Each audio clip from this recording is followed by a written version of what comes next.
Anastasia Steele.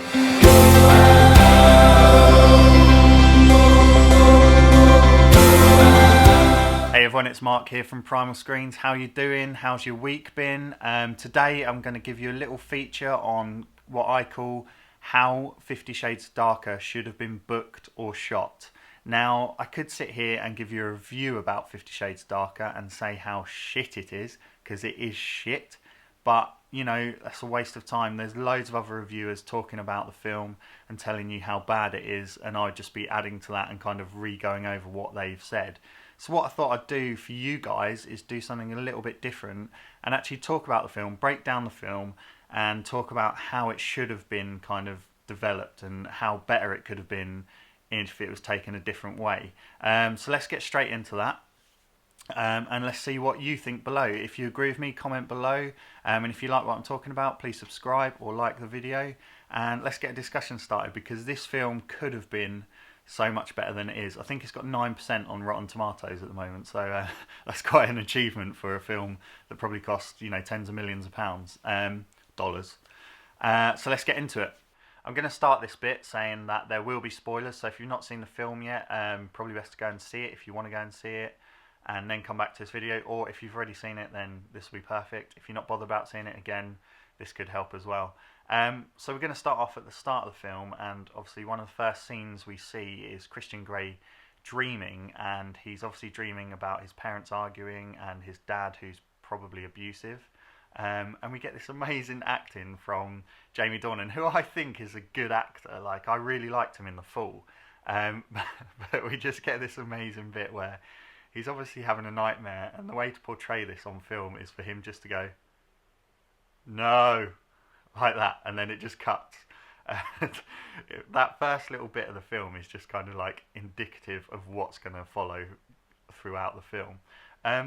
But this little section, you know, it's a little insight into Christian Grey, and from the first film we didn't get a lot of that, and in the second film it feels like it's going to set this up a bit, but it just doesn't. We get another dream or nightmare sequence later in the film, and it's never really delved into. And I was sat there thinking, this could be like, we need to know about Christian's past and what drives him to be the person he is today. And that's a great little kind of subplot to go down, is kind of his abusive childhood, was he beaten, and how that plays out in his adult life. And also kind of like his relationship with his father and his mother especially. Like, one show that does that really well is Bates Motel. It really shows Norman Bates' relationship with his mother and how it plays out in his adult life, and I think that's really integral to Christian Grey's role in this film, and I think it needs to be played out more. So that's one thing I would have kind of delved more into throughout the film, and that is kind of Christian Grey's background and his relationship with his parents and his abusive childhood. The next scene on from that is we get to see Anastasia Steele in her kind of new life after the first film. I think it's set pretty shortly after the first film. Can I just say, Anastasia Steele, every time I think of that name, I just think of some like 80s hair metal band. Anastasia Steele. It's the most bizarre name for a lead kind of character, but hey. Anyway, moving on. She's over Christian, she's getting flowers delivered by him, and she's thinking about throwing him in the bin, but she doesn't. Again, we never kind of delve into this. Like, obviously at the end of the last film she left him because he went too far with his, you know, extracurricular activities, but it's never talked about kind of how she's felt after that scenario. And we just see this kind of scene where she gets these flowers and she sees it's from Christian, she goes to put them in the bin, and then she kind of takes them back and puts them on the side. So it's kind of a little indication that she still feels something for him, but she wants to get over him. And then we move into this scene where she's at an art gallery, and he basically comes in and says, "Do you want to go on a date, or do you want to go for dinner?" And her reply, which is amazing again, in the first 10 minutes, you know, this film really sets up how it's going to be.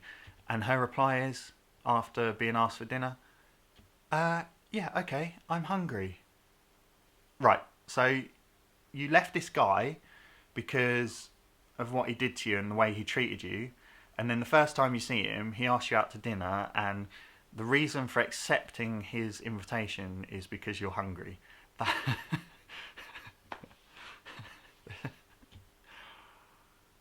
Yeah. Um, so again, this is just another completely pointless plot point, and I just feel there could have been way more intrigue into this. Like, shall we say that we set it a bit further apart from the last film, and actually Anastasia is with someone new. Now this, if she's with a new guy, leads into loads of different kind of story arcs, like Christian's jealousy towards her being with another guy. That could really play out, and that could bring out a different side of Christian Grey. Because let's face it, he's pretty one-dimensional. He loves beating women basically for sexual pleasure and loves being in control, and that's it. But we never learn anything about him. We don't learn about his motivations, his personality, or anything. And that is a major kind of down point about this series and this film. So by having Anastasia Steele seeing someone else and in another relationship, potentially a loving relationship, we then get to see the side of Christian which we haven't seen, and that is the jealous side, or the side where he's not in control. From even the first 10 minutes in the second film, 50 Shades Darker, he is straight back in control of Anastasia Steele, and it just doesn't give anything to the film. So I would have loved to seen Anastasia with someone else. Pardon me. I would have loved seeing Anastasia with someone else, and his reaction to it and how he feels about it. We get a slight inkling when she's out with her boss for a drink and he comes in and he's like, I'm the boyfriend. And but that's it. It's not played on before anymore. And I think like that's the vindicative of this whole film. There's little bits that could have been really good and they're just not played out long enough, and that is a really bad part. And I think by having that side of Christian, it's just going to build up the character more for when you go down the line in the film and we get to know more and care about his character. I just don't care about him at this point. And by having little kind of pointless things where he goes, I'm the boyfriend, and kind of pushes the other guy out of the way, it doesn't serve anything to their relationship. At the end of the day, within this film, we want to care about these two people. We want to care for their relationship. But there's just no trepidation in it from either side. And by Anastasia having a boyfriend in this new film, then it leads into a lot more kind of play. There's a lot more to play with within the film and see that build up. So a little reveal we have in the first half of the film is Kim Basinger's in it. Kim Basinger. And she is basically Christian Grey's essentially dominatrix, I think. And he takes all his submissives to her to get approval, I think. And she obviously has a hold over him and still does, even though their relationship has kind of ended. And he also has a business relationship with her, which is never explored. But this whole scene of her and this whole kind of mould of her having a hold over him and being dominant to him is obviously where he learned the side of his character that he enjoys, which is the dominatrix side. And he learned from Kim Basinger, but it's never delved into.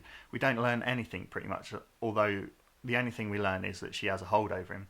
But that's another bit that we could have delved into and really built up Christian's character. You know, we have the early bit with his parents who are obviously, you know, bad to him, and he grew up in a volatile situation.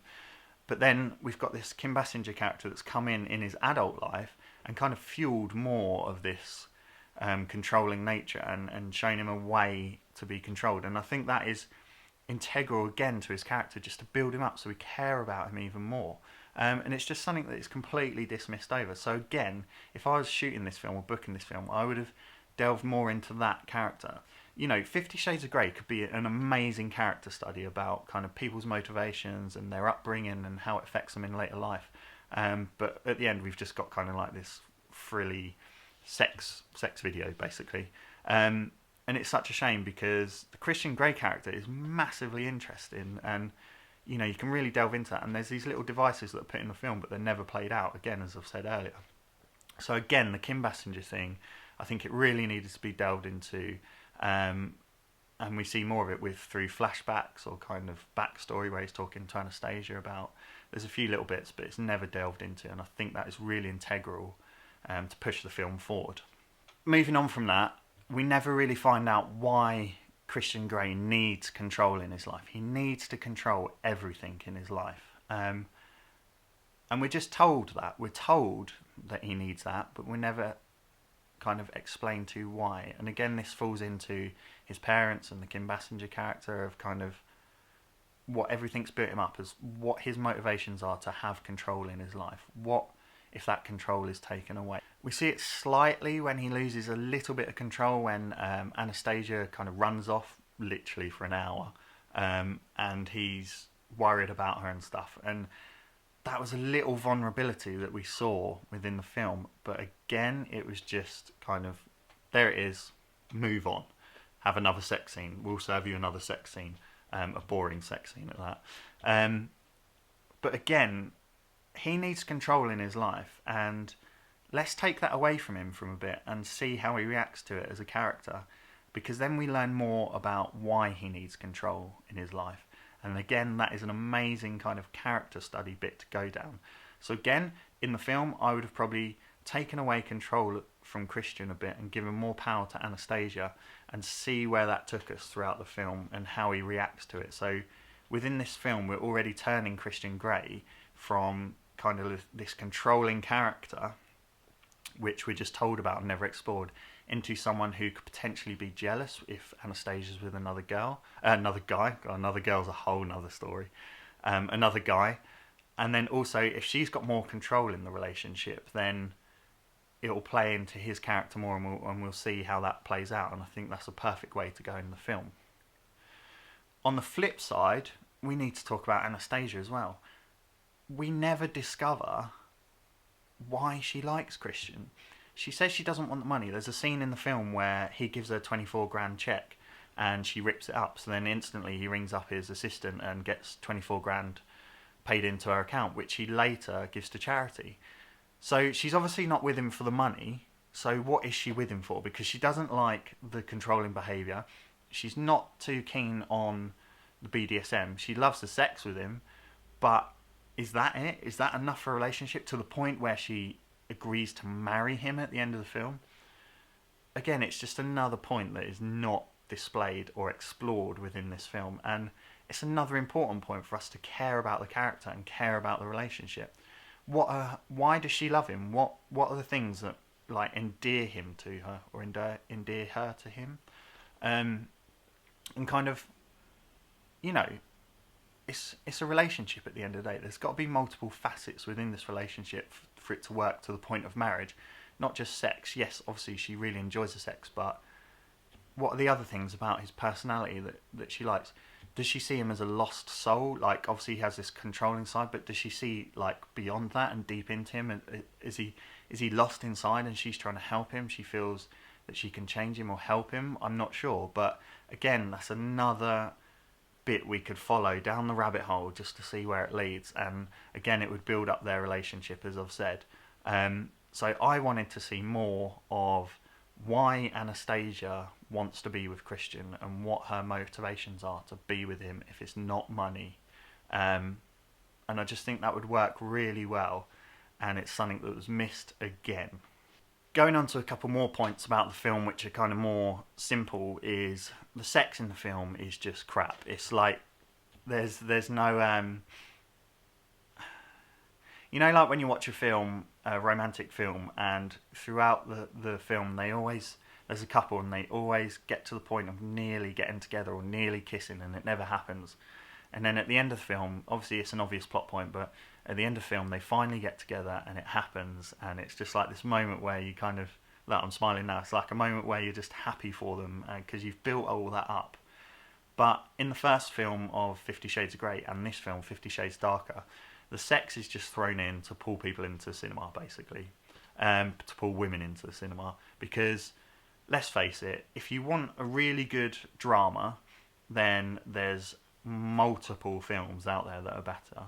If you want a film with lots of sex in it, save your money and hop on Pornhub or something, because, you know, this is not kind of what sex is about, and the sex scenes are really boring, and they just blast this kind of pop music over the top to kind of make it seem better and less boring, but it's not.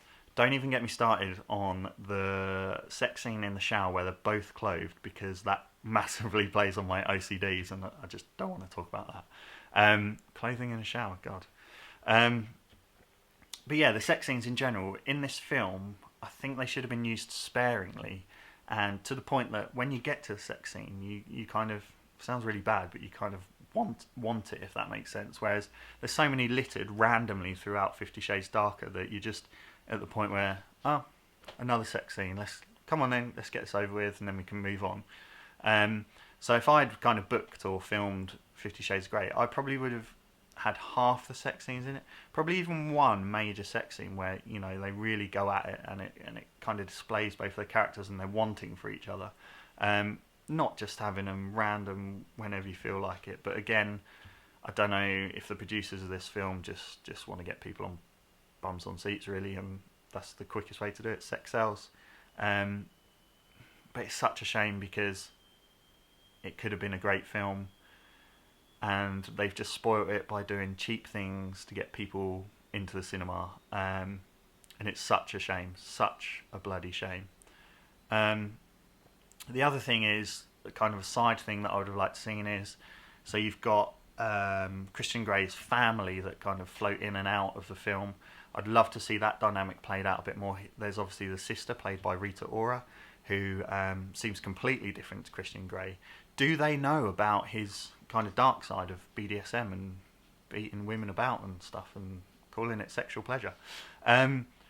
Do they know about that? That's another intriguing side we could go down, and the trepidation between it. Like, maybe they really love Anastasia Steele as a woman, and they really want her to be of Christian Grey, and they do portray that in the film a bit, and they really like her, but they worry for her because of his ways. We don't see that side of it, and we don't see them calling out Christian about his ways and the way he is. As far as the family are concerned, Christian's this great guy who's, you know, really rich and successful and that, and he's got this lovely girlfriend called Anastasia Steele. But it's never kind of delved into if they know what he gets up to, and I think that's, again, another thing that could have really done well to build up a character story and just make this film bloody better than it was. So that's kind of what I wanted to talk about. There's a few points in there. Ultimately, the overall thing is, I just think there's a huge opportunity missed with 50 Shades of Grey, and now definitely 50 Shades Darker, because 50 Shades Darker is the continuation of the story. Yeah, you could have 50 Shades of Grey just to kind of get bums on seats and bring that in, but then the next level, the next film, has got to take it up. And there's a huge missed opportunity. I think it would be great if they really delved and made this film like a character study. Like, I'm trying to think of films like The Wrestler. I don't know if you've seen that. It's basically about a wrestler, you know, WWE style, and it's a massive character study about his life after wrestling, and played by Mickey Rourke. And that is a perfect character study, and it's a fucking amazing film. And I think 50 Shades Darker, if you took it down that route and really played the characters out and built them up and built the relationship up, it could be a brilliant film. But it's just not. So I'm going to leave it on that note, basically. It's just not a good film. Do you agree with what I've said? Do you think, you know, the suggestions I've made would work?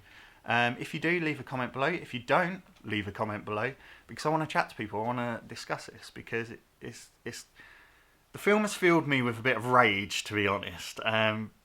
Like I said, because it could have been so good. So I really want to chat to people and kind of get discussions going and talking about it. So definitely leave a comment below. Also, like this video if you think it was good. And secondly, and lastly, if you have enjoyed this video and want to see more of this type of video, then it'd be great if you could subscribe to my channel, and that kind of lets me know that this was done well, or kind of this is what you want to see more of. So that's a good indicator for me. And as always, thank you so much for watching. If you've got this far, I know this has been a long one, I really appreciate it. Please keep in touch. I've got Instagram, Twitter, Facebook. I love chatting to people. I love chatting about film. So keep in touch with me. I want to get to know you guys and talk about films.